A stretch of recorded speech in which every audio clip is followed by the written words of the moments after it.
Il était 7h23 du matin quand le téléphone a sonné, un numéro que je ne connaissais pas. J'ai décroché. Au bout du fil, une voix que je connaissais bien. Celle de la fille de Madame Perrin, une de mes patientes de 68 ans. Sa voix tremblait. Docteur Morgan, ma mère, elle ne parle plus normalement. Elle essaie de me dire quelque chose, mais les mots sortent tout mélangés. Et son visage, le côté gauche, est bizarre, affaissé. Elle me dit qu'elle va bien, qu'elle veut juste se reposer, mais je crois que quelque chose ne va pas. Mon cœur s'est serré. Appelez immédiatement le 15. Tout de suite. Maintenant. C'est probablement un AVC. Chaque minute compte. Ils sont arrivés aux urgences 28 minutes après le début des symptômes. Juste à temps. Les médecins ont pu dissoudre le caillot. Madame Perrin a récupéré presque complètement. Mais voici ce qui m'a le plus bouleversé quand je suis allé la voir à l'hôpital 2 jours plus tard. Elle m'a raconté sa matinée, elle s'était réveillée à 6 heures, elle était restée au lit à consulter son téléphone pendant une demi-heure sans bouger, puis elle s'était levée d'un coup pour aller aux toilettes, pas d'eau, directement un café très serré, aucun petit déjeuner parce qu'elle n'avait pas faim, puis elle avait lu les actualités sur sa tablette, des nouvelles stressantes sur l'économie, la politique, la violence, et c'est là, en se levant brusquement de sa chaise pour aller chercher ses lunettes, que ça l'a frappée. Vous voyez, Madame Perrin n'avait pas fait une seule grosse erreur. Elle avait fait 5 petites erreurs, 5 habitudes matinales apparemment anodines, qui, combinées, avaient créé la tempête parfaite dans ses vaisseaux sanguins. Et elle n'était pas une exception. C'est le scénario que je vois se répéter encore et encore chez mes patients de plus de 60 ans. Je suis le docteur Morgan, médecin spécialisé dans la santé des seniors et la prévention des maladies cardiovasculaires, et aujourd'hui je vais vous parler de quelque chose dont personne ne parle jamais vraiment. Les premières heures de votre journée. Ces moments tranquilles, routiniers, que vous répétez machinalement depuis des décennies sans y penser. Votre réveil, votre petit déjeuner, votre café, ces gestes quotidiens qui vous semblent totalement inoffensifs. Mais après 60 ans, ces habitudes peuvent littéralement décider si vous allez vivre cette journée normalement ou si vous allez subir un accident vasculaire cérébral qui changera votre vie à jamais. Je vais vous révéler aujourd'hui pourquoi les AVC surviennent principalement le matin. Je vais vous expliquer les 5 erreurs matinales les plus dangereuses que je vois constamment chez mes patients âgés. Et surtout, je vais vous donner des solutions concrètes, simples, applicables dès demain matin pour protéger votre cerveau pendant cette fenêtre critique. Alors installez-vous, prenez votre temps, parce que ce que vous allez découvrir pourrait littéralement vous sauver la vie ou celle d'un être cher. Commençons par comprendre pourquoi le matin est si dangereux. Pourquoi est-ce que la majorité des AVC surviennent entre 6 heures et midi? Ce n'est pas un hasard, c'est de la physiologie pure. Pendant que vous dormez, votre corps entre dans un état de repos profond. Votre rythme cardiaque ralentit, votre tension artérielle baisse, votre respiration devient lente et régulière. Vous ne buvez rien pendant 7, 8, parfois 9 heures, vous perdez de l'eau par la respiration, par une légère transpiration nocturne. Le résultat, au réveil, votre sang est plus épais qu'à n'importe quel autre moment de la journée. Imaginez votre sang comme de l'huile. Quand il fait froid, l'huile devient visqueuse, épaisse, elle coule lentement, c'est exactement ce qui arrive à votre sang après une nuit de déshydratation. Mais ce n'est pas tout. Au moment où vous ouvrez les yeux, votre corps déclenche une cascade hormonale puissante. Le cortisol, qu'on appelle l'hormone du stress, commence à monter en flèche. C'est normal. C'est votre horloge biologique qui vous dit de vous réveiller, d'être alerte, d'être prêt pour la journée. Mais le cortisol fait aussi autre chose. Il resserre vos vaisseaux sanguins, il augmente votre tension artérielle. Encore une fois, c'est normal chez une personne jeune, avec des artères souples et élastiques. Mais après 60 ans, vos artères ont perdu de leur élasticité. Elles sont plus rigides. Parfois, elles contiennent des plaques d'athérosclérose, ces dépôts de cholestérol et de calcium qui rétrécissent le passage du sang. Alors résumons, du sang épais qui circule dans des artères rigides qui se contractent sous l'effet du cortisol pendant que votre tension artérielle monte rapidement. Vous voyez le problème? C'est comme essayer de faire passer un liquide visqueux dans des tuyaux étroits et rigides sous haute pression. Quelque chose doit céder. Et quand ça cède dans le cerveau, c'est un AVC. Maintenant, avant de parler des 5 erreurs matinales, laissez-moi vous parler des signes avant-coureurs qu'il ne faut jamais ignorer, parce que contrairement à ce que beaucoup pensent, un AVC ne survient pas toujours brutalement. Souvent, le corps vous envoie des avertissements, des petits signaux que la plupart des gens ignorent ou attribuent à autre chose. Le premier signal, c'est une maladresse soudaine. Vous essayez de vous brosser les dents et votre main ne va pas exactement où vous voulez. Vous essayez de verser votre café et vous en renversez un peu. Vous essayez de boutonner votre chemise et vos doigts semblent décalés, pas vraiment sous votre contrôle. Ce n'est pas de l'arthrite, ce n'est pas juste la fatigue, c'est votre cerveau qui vous dit qu'il ne reçoit pas assez de sang dans la zone qui contrôle la coordination motrice fine. Le deuxième signal, c'est un trouble de la parole temporaire. Vous cherchez un mot simple et vous ne le trouvez pas. Vous voulez dire lunettes, mais le mot ne vient pas. Ou vous dites table alors que vous vouliez dire chaise. Ou les mots sortent bizarrement, mélangés, incompréhensibles. Si ça dure quelques minutes puis disparaît complètement, beaucoup de gens se disent que c'était juste un moment d'inattention. Mais médicalement, c'est ce qu'on appelle un accident ischémique transitoire, un mini AVC. Et c'est un signal d'alarme rouge qui dit que vous êtes à très haut risque d'un AVC complet dans les 48 heures qui suivent. Le troisième signal, c'est une faiblesse soudaine d'un côté du corps. Votre jambe gauche devient bizarrement lourde, votre bras droit semble moins fort. Vous avez du mal à tenir votre tasse. Ces asymétries ne sont jamais normales. Jamais. Elles indiquent qu'une partie de votre cerveau ne fonctionne pas correctement. Le quatrième signal, c'est un trouble visuel soudain. Vous perdez une partie de votre champ de vision. Vous voyez double, tout devient flou d'un seul œil. Encore une fois, si ça disparaît après quelques minutes, beaucoup de gens n'y pensent plus. Grosse erreur, c'est un signe que la circulation vers votre nerf optique ou votre cortex visuel est compromise.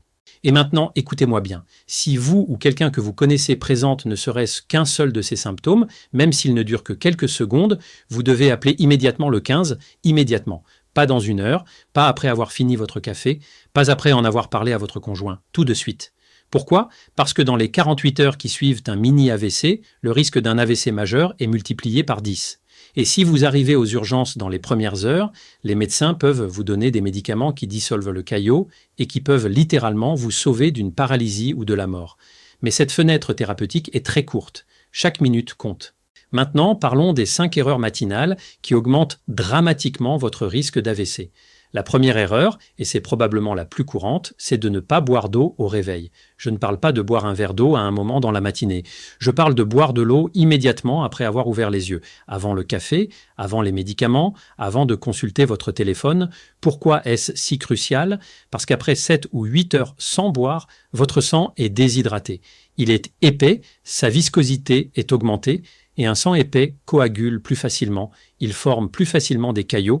Ces caillots peuvent se loger dans les artères de votre cerveau et bloquer la circulation. C'est comme ça qu'un AVC ischémique se produit. Une étude européenne majeure, publiée dans European Journal of Neurology, a suivi des milliers de personnes âgées pendant plusieurs années. Les chercheurs ont découvert que les personnes qui ne buvaient pas d'eau dans la première heure après le réveil avaient 48% plus de risque de subir un AVC ischémique matinal. 48%. C'est énorme. Et la solution est ridiculement simple. Gardez un verre d'eau ou une bouteille d'eau sur votre table de nuit. Dès que vous ouvrez les yeux, buvez. Pas une gorgée. Un verre entier. 300 à 400 millilitres de l'eau à température ambiante ou tiède, pas froide. L'eau froide peut provoquer une constriction des vaisseaux sanguins, ce qui est exactement ce qu'on veut éviter. Cette eau va réhydrater votre sang en quelques minutes. Elle va le rendre plus fluide. Elle va faciliter la circulation. Elle va réduire le travail de votre cœur et elle va diminuer drastiquement le risque de formation de caillots. C'est un geste qui prend 30 secondes et qui peut vous sauver la vie. Alors pourquoi presque personne ne le fait ? Parce que personne ne leur a jamais expliqué à quel point c'était important. La deuxième erreur matinale, c'est de rester immobile trop longtemps au lit après le réveil. Beaucoup de seniors se réveillent, mais restent allongés ou assis dans leur lit pendant 20, 30, parfois 40 minutes. Ils consultent leur téléphone, ils lisent, ils regardent la télévision, ils restent simplement immobiles. Et pendant ce temps, leur sang stagne, surtout dans les jambes et le bassin. Quand vous êtes allongé sans bouger, la gravité ne favorise pas le retour veineux, c'est-à-dire le retour du sang des jambes vers le cœur. Le sang s'accumule, il ralentit. Et dans ce sang lent et stagnant, des microcaillots peuvent commencer à se former. Après 60 ans, vos veines ont perdu de leur tonus. Les valvules à l'intérieur de vos veines, ces petites portes qui empêchent le sang de refluer vers le bas, deviennent moins efficaces. C'est pour ça que beaucoup de seniors développent des varices. Et c'est aussi pour ça que l'immobilité devient dangereuse. Alors voici ce que je recommande. Dès que vous ouvrez les yeux, même avant de sortir du lit, bougez. Faites des rotations avec vos chevilles. 10 fois dans un sens, 10 fois dans l'autre. Fléchissez vos orteils vers le haut, puis vers le bas. Pliez et dépliez vos genoux quelquefois. Ces mouvements simples activent les muscles de vos mollets qui agissent comme des pompes pour remonter le sang vers le cœur. Puis quand vous vous asseyez au bord du lit, attendez quelques secondes. Ne vous levez pas d'un coup. Laissez votre circulation s'adapter. Puis, levez-vous lentement. Et dans les 20 minutes qui suivent, essayez de bouger. Marchez jusqu'à la cuisine. Faites quelques étirements doux, montez les escaliers tranquillement. L'idée n'est pas de faire de l'exercice intense, c'est juste de dire à votre corps « la journée commence, le sang doit circuler ». La troisième erreur, et celle-ci va en surprendre beaucoup, c'est de sauter le petit déjeuner. Je sais ce que vous pensez. Le jeûne intermittent est à la mode. Beaucoup de gens disent que sauter le petit déjeuner est bon pour la santé. Et pour certaines personnes plus jeunes avec un métabolisme stable, ça peut être vrai. Mais après 60 ans, surtout si vous avez du diabète ou si vous prenez des médicaments pour la tension, sauter le petit déjeuner peut être dangereux. Pourquoi? Parce que votre cerveau fonctionne presque exclusivement au glucose. Il ne peut pas stocker de glucose. Il dépend d'un approvisionnement constant depuis votre circulation sanguine. Après une nuit de jeûne, vos réserves de glucose sont basses. Si vous ne mangez rien le matin, votre glycémie peut chuter. On appelle ça une hypoglycémie. Et quand votre cerveau manque de glucose, il souffre. Vous vous sentez faible, étourdi, confus. Votre tension artérielle peut devenir instable et si vous prenez des médicaments antihypertenseurs ou des médicaments pour le diabète à jeun, sans nourriture, vous créez un risque encore plus grand de déséquilibre qui peut déclencher un événement vasculaire. Alors que faut-il faire? Manger quelque chose dans la première heure après le réveil, ça n'a pas besoin d'être un festin. Un petit déjeuner léger et équilibré suffit. Un œuf dur, un yaourt nature, une poignée de noix, une tranche de pain complet avec un peu d'avocat. L'objectif est de stabiliser votre glycémie et de donner à votre cerveau le carburant dont il a besoin. Ce petit geste de prévention peut faire une différence monumentale. La quatrième erreur, c'est de se plonger immédiatement dans le stress. Je vois ça tout le temps. Les gens ouvrent les yeux et la première chose qu'ils font, c'est prendre leur téléphone. Ils lisent les actualités, les guerres, les catastrophes, les scandales politiques, les crimes, où ils consultent leurs emails professionnels, même s'ils sont à la retraite, où ils se disputent avec leur conjoint au sujet de la journée à venir, tout ça avant même d'avoir bu un verre d'eau ou mangé quoi que ce soit. Et voici ce qui se passe dans votre corps quand vous faites ça. Votre cortisol, qui est déjà élevé naturellement au réveil, monte encore plus haut. Votre adrénaline est libérée. Votre tension artérielle augmente brusquement. Vos vaisseaux sanguins se contractent. Votre cœur bat plus vite et plus fort. Maintenant, chez une personne jeune avec des artères souples, ce stress matinal est gérable. Mais chez une personne de plus de 60 ans avec des artères rigides, peut-être avec des plaques d'athérosclérose, cette montée brutale de tension peut être catastrophique. C'est comme mettre une pression énorme dans de vieux tuyaux fragiles. Quelque chose peut se rompre. Une étude américaine publiée dans la revue Stroke a suivi plus de 90 000 personnes pendant 10 ans. Les chercheurs ont découvert que les personnes qui ressentaient un stress psychologique élevé dans les 3 premières heures après le réveil avaient un risque significativement plus élevé d'AVC, même après avoir pris en compte d'autres facteurs comme l'âge, le tabagisme et l'hypertension. Et ce risque était particulièrement élevé chez les plus de 60 ans. Alors voici ma recommandation. Créez un coussin de calme le matin. Les 30 premières minutes après le réveil devraient être sacrées. Pas de téléphone, pas d'actualité, pas de discussion stressante. Buvez votre eau, faites vos mouvements doux, prenez votre petit déjeuner tranquillement. Asseyez-vous quelques minutes en silence avec votre thé ou votre café.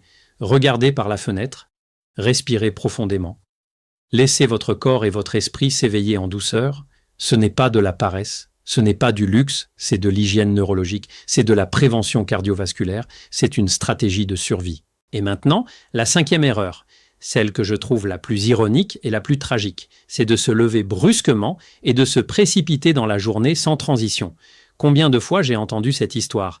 Je me suis réveillé, j'ai réalisé que j'étais en retard pour un rendez-vous, je me suis levé d'un bond, j'ai couru aux toilettes, puis j'ai couru m'habiller, et c'est là que je me suis senti bizarre. Cette précipitation matinale est un piège mortel pour les seniors. Pourquoi? Parce que quand vous êtes allongé, votre cœur pompe le sang à un certain rythme, votre tension artérielle est relativement basse. Mais quand vous vous levez soudainement, surtout après des heures d'immobilité, votre système cardiovasculaire doit s'adapter très rapidement. Le sang doit remonter de vos jambes vers votre cerveau pour combattre la gravité. Votre cœur doit pomper plus fort. Votre tension doit augmenter pour maintenir le flux sanguin vers votre cerveau. Chez les jeunes, cette adaptation se fait en quelques secondes grâce à des réflexes autonomes rapides. Mais après 60 ans, ces réflexes sont plus lents. Vos barorécepteurs, ces capteurs qui détectent les changements de pression et qui commandent à vos vaisseaux de s'adapter, répondent moins vite. Le résultat, quand vous vous levez brusquement, votre tension peut chuter temporairement. On appelle ça l'hypotension orthostatique. Vous vous sentez étourdi, votre vision devient floue, vous perdez l'équilibre et dans les cas extrêmes, vous pouvez vous évanouir et tomber. Mais même si vous ne tombez pas, cette chute brutale de tension suivie d'une montée compensatoire crée un stress énorme sur vos vaisseaux sanguins cérébraux. Si vous avez une plaque instable, elle peut se rompre. Si vous avez une zone fragile dans une artère, elle peut se fissurer. Alors que faut-il faire? Levez-vous lentement, toujours, sans exception. Quand vous vous réveillez, restez allongé quelques secondes. Bougez vos pieds et vos jambes. Puis asseyez-vous au bord du lit. Attendez 10 à 15 secondes. Sentez-vous stable? Pas de vertige? Bien. Maintenant, levez-vous lentement et pendant les premières minutes debout, ne vous précipitez pas. Marchez normalement. Respirez calmement. Donnez à votre corps le temps de s'adapter. Cette transition douce peut sembler insignifiante, mais elle peut littéralement faire la différence entre une matinée normale et une catastrophe médicale. Maintenant, laissez-moi vous parler de quelque chose de crucial. Vous venez d'apprendre les 5 erreurs matinales les plus dangereuses. Mais comprendre le problème ne suffit pas, il faut agir. Alors voici un protocole matinal simple, étape par étape, que vous pouvez commencer à appliquer dès demain. Première étape, avant même d'ouvrir les yeux complètement, bougez vos pieds sous les draps. Rotation de cheville, flexion d'orteil, 30 secondes. Deuxième étape, asseyez-vous lentement dans votre lit, prenez le verre d'eau que vous avez préparé sur votre table de nuit la veille, buvez tout le verre. Troisième étape, restez assis au bord du lit, faites quelques rotations d'épaules, respirez profondément, 10 secondes. Quatrième étape, levez-vous lentement, marchez calmement jusqu'à la cuisine, pas de précipitation. Cinquième étape, préparez un petit déjeuner léger mais nourrissant, mangez-le tranquillement. Sixième étape, attendez au moins 30 minutes après le réveil avant de consulter votre téléphone ou les actualités. Utilisez ce temps pour vous étirer doucement, marchez un peu, vous préparez mentalement pour la journée. Ce protocole prend 20 à 30 minutes. Ce n'est pas long, mais c'est suffisant pour transformer votre physiologie matinale, pour passer d'un état de vulnérabilité maximale à un état de stabilité et de sécurité. Et honnêtement, ces 20 minutes pourraient vous sauver la vie. Maintenant, je sais ce que certains d'entre vous pensent. Docteur Morgan, j'ai 70 ans, j'ai mes habitudes depuis 50 ans, je ne vais pas tout changer maintenant. Et je comprends, le changement est difficile, les habitudes sont profondément ancrées. Mais laissez-moi vous poser une question. Est-ce que vos habitudes actuelles vous servent? Est-ce qu'elles protègent votre santé? Ou est-ce qu'elles vous mettent silencieusement en danger chaque matin sans que vous le sachiez? Parce que si c'est le deuxième cas, alors ces habitudes ne méritent pas votre fidélité. Elles ne sont pas vos amis. Ce sont vos ennemis déguisés en confort. Et voici la bonne nouvelle. Vous n'avez pas besoin de tout changer d'un coup. Commencez petit. Choisissez une seule des 5 erreurs que je vous ai décrites. Peut-être boire de l'eau au réveil, ou vous lever plus lentement, ou attendre 30 minutes avant de consulter les actualités. Concentrez-vous sur ce changement pendant une semaine. Faites-en une habitude. Puis ajoutez-en un autre. Et encore un autre. Progressivement, semaine après semaine, vous allez construire une nouvelle routine matinale qui protège votre cerveau au lieu de le mettre en danger. Je repense à Madame Perrin, celle qui a eu son AVC ce matin-là. Après sa sortie de l'hôpital, elle a complètement transformé ses matinées. Elle garde maintenant une bouteille d'eau sur sa table de nuit. Elle boit un grand verre dès qu'elle ouvre les yeux. Elle fait ses exercices de cheville et de genoux avant de sortir du lit. Elle se lève lentement. Elle prend un petit déjeuner léger mais systématique. Elle ne consulte plus son téléphone avant 9 heures. Et vous savez quoi? Ça fait maintenant 3 ans. Pas un seul incident. Pas un seul signe d'alerte. Elle me dit qu'elle se sent plus énergique le matin qu'elle ne l'a été depuis des années. Son cerveau est plus clair, sa tension est stable, son cardiologue est impressionné par ses résultats. Tout ça parce qu'elle a changé ses 20 premières minutes de la journée. C'est ça la prévention. Ce n'est pas spectaculaire, ce n'est pas glamour, mais c'est puissant. C'est la différence entre vivre pleinement et survivre difficilement, entre l'autonomie et la dépendance, entre la santé et la maladie. Je suis le docteur Morgan. Et je crois profondément que vieillir ne signifie pas devenir vulnérable et fragile, que votre cerveau peut rester vigoureux et protégé pendant des décennies si vous savez comment en prendre soin. Les premières heures de votre journée sont votre opportunité quotidienne de dire à votre corps « Je te respecte, je t'écoute, je te protège ». Alors demain matin, quand vous ouvrirez les yeux, souvenez-vous de tout ce que nous avons dit aujourd'hui. Buvez votre eau. Bougez doucement. Levez-vous lentement. Mangez quelque chose de nourrissant. Créez votre coussin de calme et offrez à votre cerveau la protection qu'il mérite. Prenez soin de vous, votre cerveau compte sur vous,